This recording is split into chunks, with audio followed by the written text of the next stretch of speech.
ஆண்டவராகிய இயேசு கிறிஸ்துவின் நாமத்தினாலே உங்கள் அனைவரையும் ஆசீர்வதிக்கிறேன். இந்த நாளிலும் ஆண்டவராகிய இயேசுவானவர் உங்களை பார்த்து சொல்லுகிற ஒரு வார்த்தை, நீ தேசத்தை சுதந்தரித்துக்கொள், பயப்படாமலும் கலங்காமலும் இரு என்று ஆண்டவராகிய இயேசுவானவர் உங்களை பார்த்து சொல்லுகிறார். உங்களுக்கு ஒரு தேசம் கொடுக்கப்பட்டிருக்கிறது, அந்த தேசத்தை சுதந்தரித்து கொள்ளுங்கள். இனி உங்கள் வாழ்க்கையில் பயப்படாமலும் கலங்காமலும் இருங்கள். இதற்காக நாம் எடுத்துக்கொள்ளப் போகிறதான வேத பகுதி உபாகமத்தின் புத்தகம் 1 அதிகாரம் 8ஆம் வசனத்தில், இந்த தேசத்தை உங்களுக்கு முன்பாக வைத்து நீங்கள் போய் கர்த்தர் உங்கள் பிதாக்களாகிய ஆபிரகாமுக்கும் ஈசாக்குக்கும் யாக்கோபுக்கும் அவர்களுக்கு பின்வரும் அவர்கள் சந்ததிக்கும் ஆணையிட்டு கொடுத்த அந்த தேசத்தை சுதந்திரித்து கொள்ளுங்கள் சொல்லிட்டு 21வது வசனத்தில், நீ போய் அதை சுதந்திரித்துக்கொள், பயப்படாமலும் கலங்காமலும் இரு என்றேன். நமக்கு முன்பாக ஒரு தேசம், அதாவது ஒரு ஆசீர்வாதம் வைக்கப்பட்டிருக்கிறது. அதை சுதந்திரித்து கொள்ள வேண்டும் என்பதே ஆண்டவராக இயேசுவானவருடைய திட்டமாக இருக்கிறது. இன்றைக்கு உங்கள் முன்பாக ஒரு சில ஆசீர்வாதங்களை நீங்கள் இழந்திருக்கலாம். ஆனால் அதை சுதந்திரித்து கொள்ளும்படி, அதாவது அதை அனுபவிக்கும்படி ஆண்டவராக இயேசுவானவர் சொல்லுகிறார், இதை நாம் சுதந்திரித்து கொள்ள வேண்டும். எதை இழந்திருக்கிறீர்கள்? சமாதானத்தை இழந்திருப்பீர்களானால் அதை சுதந்திரித்து கொள்வீர்கள். சந்தோஷத்தை, நிம்மதியை, பொருளாதார ரீதியான ஆசீர்வாதங்களை, சரீரத்தில் பலத்தை இழந்திருப்பீர்களானால் இன்று ஆண்டவர் சொல்லுகிறார், நீங்கள் அதை சுதந்திரித்து கொள்வீர்கள். ஆனால் இந்த வேத பகுதியில் ஆண்டவர் கொடுத்த தேசம் எப்படிப்பட்ட தேசமாக இருந்தது என்றால், உபாகமம் 8ஆம் அதிகாரம் 7, 8, 9 வசனங்களில் அது மலைகள், ஆறுகள், ஊற்றுகள், ஏரிகள், அதே போல் அப்படிப்பட்ட தேசம். அந்த தேசம் கோதுமையினாலும் திராட்சையினாலும் அத்தி மரத்தினாலும் மாதுளை செடிகளினாலும் ஒலிவ மரம், எண்ணெய், தேன், பாருங்கள், அது மட்டும் இல்லை, அப்பம் குறைவுபடாத தேசம் என்று சொல்லப்பட்டிருக்கு. கல், இரும்பு, செம்பு வெட்டி எடுக்கும் தேசம் என்று சொல்லப்பட்டிருக்கு.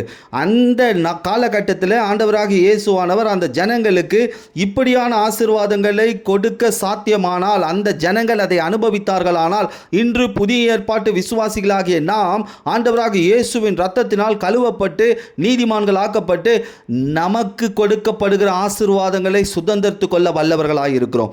இந்த நாளில் சிலுவையின் மூலமாக நமக்கு ஒரு செழிப்பை ஆண்டவர் சம்பாதித்து வைத்திருக்கிறார், தெய்வீக சுகத்தை சம்பாதித்து வைத்திருக்கிறார்.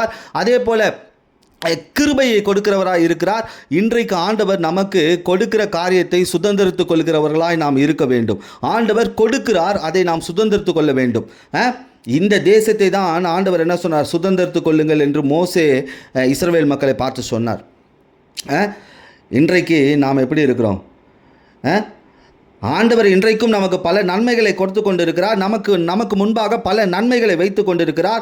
நாம் நன்மையை சுதந்திரித்து கொள்ள வேண்டும் என்பதே ஆண்டவராக இயேசுவின் திட்டமாக இருக்கிறது. நாம் எதை சுதந்திரித்து கொண்டு இருக்கிறோம் இப்பொழுது? உலகத்தையா அல்லது ஆண்டவராக இயேசுவானவர் கொடுக்கிற நன்மையையா? அப்போ இன்றைக்கு ஆண்டவர் தேசத்தை சுதந்திரித்துக்கொள் அப்படின்னு சொன்னால், இதை சுதந்திரித்து கொள்ள ஒரு சில காரியங்களை நாம் செய்ய வேண்டும். அப்போ ஒரு பெரிய கிருபையை பெற்றுக்கொள்ள வேண்டும் என்றால் அதற்கான ஒரு வேண்டுதல் பெரிதாக இருக்க வேண்டும். ஆண்டவர் கொடுக்கிறவராக இருக்கிறார், தெய்வீக சுகத்தை கொடுக்கிறார், விடுதலையை கொடுக்கிறார். அது மட்டும் இல்லை, கிருபையை கொடுக்கிறார், ஜெபத்திற்கு பதிலை கொடுக்கிறார், சமாதானத்தை கொடுக்கிறார், சந்தோஷத்தை கொடுக்கிறார். இதை சுதந்திரித்து கொள்ள நாம் என்ன செய்ய வேண்டும்? அதை முதல்ல தெரிஞ்சுக்கணும். யோசுவா 18ஆம் அதிகாரம் 3ஆம் வசனத்தில், கர்த்தர் உங்களுக்கு கொடுக்கும் தேசத்தை சுதந்திரித்து கொள்ள போகிறதற்கு நீங்கள் எந்த மட்டும் அசதியாக இருப்பீர்கள். அப்போ ஆண்டவராக இயேசுவானவர் கொடுக்கிற ஆசீர்வாதங்களை சுதந்திரித்து கொள்வதற்கு நாம் அசதியாக இருக்கக்கூடாது. அசதியாக இருக்கிறவன் ஆண்டவராக இயேசுவானவர் கொடுக்கிற ஆசீர்வாதங்களை சுதந்திரித்து கொள்ள முடியாது. கிறிஸ்துவுக்குள் அசதியாக இராமல் ஜாக்கிரதையாக இருக்க வேண்டும் என்று ரோமர் 12ஆம் அதிகாரம் 11வது வசனத்தில் சொல்லப்பட்டிருக்கு. அப்போ இன்றைக்கு நமக்கு அசதி என்ன பண்ணுது? நமக்கு ஆண்டவர் கொடுக்கிற ஆசீர்வாதங்களுக்கு தடையாக இருக்கிறது. அப்போ அசதியாக இருந்தால் வாக்குத்தத்தங்களை சுதந்திரித்து கொள்ள முடியாது.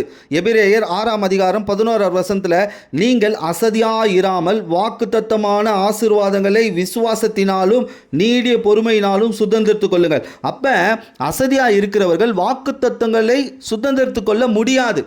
ஒரு சில காரியங்களை சுதந்திரித்து கொள்ளலாம், ஆனால் தெய்வீகத்தை சுதந்திரித்து கொள்ள முடியாது.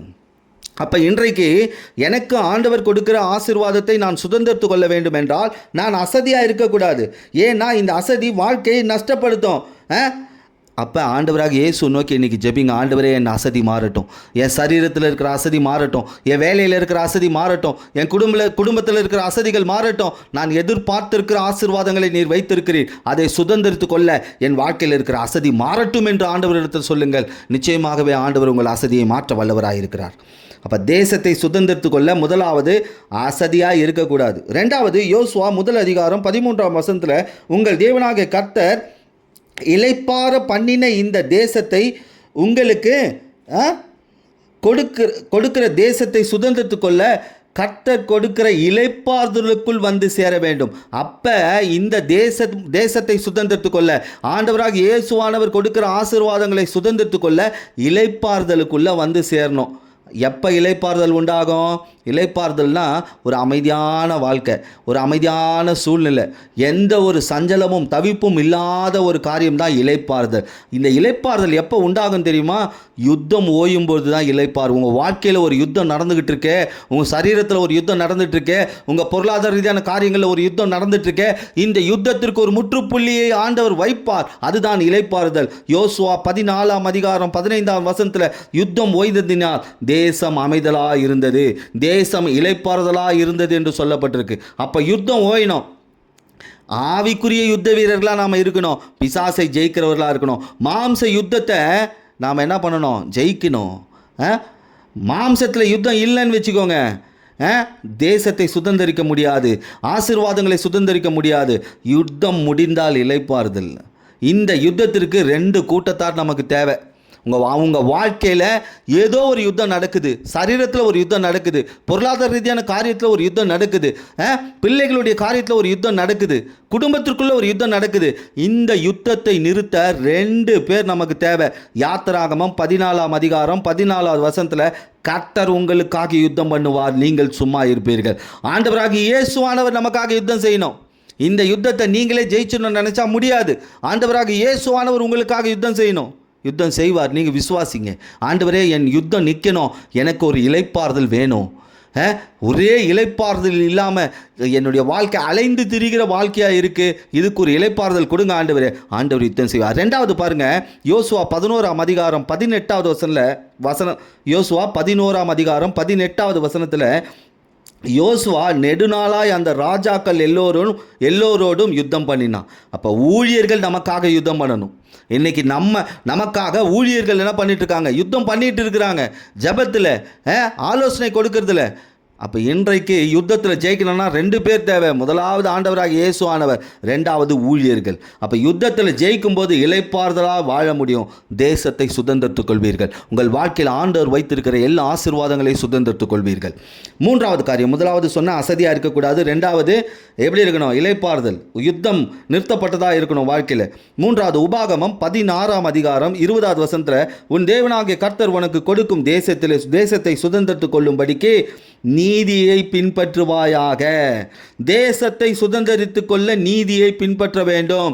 ஆண்டவராக இயேசுவானவர் கொடுக்கிற ஆசீர்வாதங்களை சுதந்திரித்துக் கொள்ள நீதியை பின்பற்ற வேண்டும். நீதி என்பது ஆண்டவராக இயேசுவை காண்பிக்கிறது. அப்போ இயேசுவை பின்பற்றணும். சுய நீதியை வைத்துக்கொண்டு தேசத்தை பின்பற்ற முடியாது, தேசத்தை சுதந்திரித்துக் கொள்ள முடியாது. இப்போ உபாகமம் 16:18 நீதியுடன் ஜனங்களுக்கு நியாய தீர்ப்பு செய்வது, ஜனங்கள் மத்தியில் நீதியை சரியாக சொல்கிறது. அதே போல் உபாகமம் 16:19 நியாயத்தை புரட்டாதிருப்பாயாக, முகதாட்சண்யம் பண்ணாமலும் பரிதானம் வாங்காமலும். இதுதான் நீதி. நியாயத்தை புரட்டக்கூடாது, முகதாட்சண்யம் பார்க்கக்கூடாது, பரிதானம் வாங்கக்கூடாது. எப்படி பரிதானம்னா என்னென்னா, காசு வாங்கிட்டு ஒருத்தருக்காக பேசுறது, அது நீதியை சாகடிக்கிற விஷயம். அப்போ நீதியாகிய இயேசுவை பின்பற்றுங்கள், தேசத்தை சுதந்திரத்துக் கொள்வீர்கள். இயேசுவை பின்பற்றி பாருங்கள், அவர் கொடுக்கிற எல்லா ஆசீர்வாதங்களையும் சுதந்திரத்துக் கொள்வீர்கள். இப்போ 3 காரியம் சொல்லியிருக்கிறேன். ஆண்டவராக இயேசுவானவர் கொடுக்கிற நல்ல தேசம், நல்ல ஆசீர்வாதங்களை சுதந்திரத்துக் கொள்ள 3 காரியங்களை செய்ய வேண்டும் என்று சொல்ல 4வது காரியத்தை சொல்லுகிறேன். உபாகமம் 6ஆம் அதிகாரம் 18-19 வசனங்களில் கர்த்தர் கொடுக்கிற நல்ல தேசத்தில் நீ பிரவேசித்து அதை சுதந்திரிப்பதற்கு நீ கர்த்தருடைய பார்வைக்கு செம்மையும் நன்மையுமா இருக்கிறதை செய்வாயாக. இப்போ தேசத்தை சுதந்திரத்துக் கொள்ள, ஆசீர்வாதங்களை சுதந்திரத்துக் கொள்ள அவர் பார்வைக்கு செம்மையும் நன்மையானதை செய்யணும். அப்போ தேசத்தை சுதந்திரத்துக் கொள்ள செம்மையானதுன்னா என்ன விளக்கம் நான் சொல்கிறேன் பாருங்கள். சிறப்பானதுன்னு சொல்லலாம், அழகானதுன்னு சொல்லலாம், தூய்மையானதுன்னு சொல்லலாம், உயர்ந்ததுன்னு சொல்லலாம். அப்போ இன்றைக்கி ஆண்டவருடைய பார்வையில் சிறந்ததை செய்கிறேனா, அவருக்கு அழகான அவருக்கு பிரியமான காரியத்தை செய்கிறேனா, நான் செய்கிற காரியத்தில் ஒரு தூய்மை இருக்கா, அவரை நான் உயர்த்துகிறேனா, இதுதான் செம்மையான காரியம். நன்மை செய்யறதுனா தீமையை விட்டு விலகிறது தான் நன்மை செய்யறது. தீமையோடு இருந்துக்கிட்டு தீமையை அனுபவிக்கிறது இல்லை. நான் தீமையோடு ஐக்கியப்பட்டிருந்தால் தீமையை தான் அனுபவிப்பேன். நான் பிசாசோடு ஐக்கியப்பட்டிருந்தால் என்னுடைய வாழ்க்கை பிசாசாக மாறிடும். நான் பொல்லாத மனிதரோடு ஐக்கியப்பட்டால் என் வாழ்க்கை என்ன ஆகும்? பொல்லாததாக மாறும். அப்போ நன்மை செய்யினா தீமையை விட்டு விலகிறது தான் நன்மை. ஏன்னா வேதம் சொல்லுது, நன்மை செய்கிறவன் தேவனால் உண்டாயிருக்கிறான். சில நேரத்தில் தீமை இருக்குது, ஆனால் தீமையை நன்மையினால் வெல்லணும். தீமை நம்முடைய வாழ்க்கையில் வந்துருச்சு, நான் தீமையே செஞ்சிட்டனாலும் அது இயேசுவின் நாமத்தினால் நான் ஜெயிக்கிறேன்னு சொல்லிடணும். இஸ்ரவேல் ஜனங்கள் மாராவுக்கு வந்தாங்க பாருங்கள், தண்ணி கசப்பாக இருந்தது, ஜனங்கள் எல்லாம் முறுமுறுத்தாங்க. யாத்திராகமம் 15ஆம் அதிகாரம் 25ஆம் வசனத்தில் அப்படி சொல்லப்பட்டிருக்கு. உடனே 26வது வசனம், யாத்திராகமம் 15:26 உன் தேவனாகிய கர்த்தருடைய சத்தத்தை கவனமாக கேட்டு அவர் பார்வைக்கு செம்மையானதை செய்து அவர் கட்டளைகளுக்கு செவி கொடுத்தால் நான் எகிப்துக்கு வர பண்ணின வியாதிகள் ஒன்றையும் வர பண்ணேன், நானே உன் பரிகாரியாகிய கர்த்தர் என்றார். ஆண்டவர் சொல்கிறார் பாருங்க. சில நேரத்தில் இந்த முறுமுறுப்பு வந்துடும். வாழ்க்கையில் பிரச்சனைகள் போராட்டங்கள் வரும்போது என்ன ஆயிடுது? முறுமுறுக்க ஆரம்பிச்சுறாங்க ஜனங்க. பிரச்சனைகள் வீட்டில் அதிகமாகுது, போராட்டம் அதிகமாகுது, நெருக்கடி அதிகமாகுது, வியாதி அதிகமாகுது, தருத்திரம் அதிகமாகுது, பொல்லாத வல்லமைகளுடைய கிரியைகள் அதிகமாகுது. அப்போ முறுமுறுக்கிறது அந்த கூடாது. அது செய்தால் உங்களுக்கு ஆண்டவர் கொடுத்திருக்கிற ஆசீர்வாதங்களை சுதந்திரத்துக் கொள்ள முடியாது. அப்போ ஆண்டவராக இயேசுவின் பார்வைக்கு செம்மையானதையும் நன்மையும் செய்யும் பொழுது, அவருடைய வார்த்தைக்கு செவி கொடுக்கும் பொழுது தேசத்தை சுதந்திரத்துக் கொள்வீர்கள். இப்போ இன்றைக்கி சொல்லணும், எனக்கு ஆண்டவர் ஒரு பெரிய ஆசீர்வாதத்தை எனக்கு முன்பாக வைத்திருக்கிறார், இதை எடுத்துக்கோ, உனக்கு முன்னாடி ஒரு பெரிய கிருபை இருக்குது, என்னுடைய தெய்வீக சுகம் இருக்குது, ஒரு பெரிய வல்லமை இருக்குது, என்னுடைய கிருபை இருக்குது. இதையெல்லாம் அனுபவிக்க நான் என்ன செய்யணும்? செம்மையானதையும் நன்மையும் செய்யணும். 4 காரியத்தை சொல்லியிருக்கிறேன். தேசத்தை சுதந்திரத்துக் கொள்ள என்ன செய்ய வேண்டும் என்று 5வது காரியத்தை சொல்லுகிறேன். உபாகமம் 4ஆம் அதிகாரம் 1 வசனத்தில் நான் சுருக்கமாக சொல்லுகிறேன். தேசத்தை சுதந்திரிக்க அவர்கள் போதிக்கிற கட்டளைகளையும் நியாயங்களையும் கேளுங்கள். அப்போ எனக்கு கொடுக்க ஆண்டவர் எனக்கு வைத்திருக்கிற பெரிய நன்மையையும் ஆசீர்வாதங்களையும் நான் சுதந்திரத்துக் கொள்ள ஆண்டவராக இயேசுவின் உபதேசத்தை கேட்கணும், அவருடைய கட்டளைகளை கேட்கணும். அப்போ இதை கேட்கும்போது நம்முடைய ஆவிக்குரிய வாழ்க்கை இயேசுக்குள்ளே பலப்படும். ஏன்னா வேதம் சொல்லுது, அவருடைய வார்த்தை தான் சட்டம், அவருடைய வார்த்தை தான் நம் வாழ்க்கை. இதை கை கொள்ளணும்.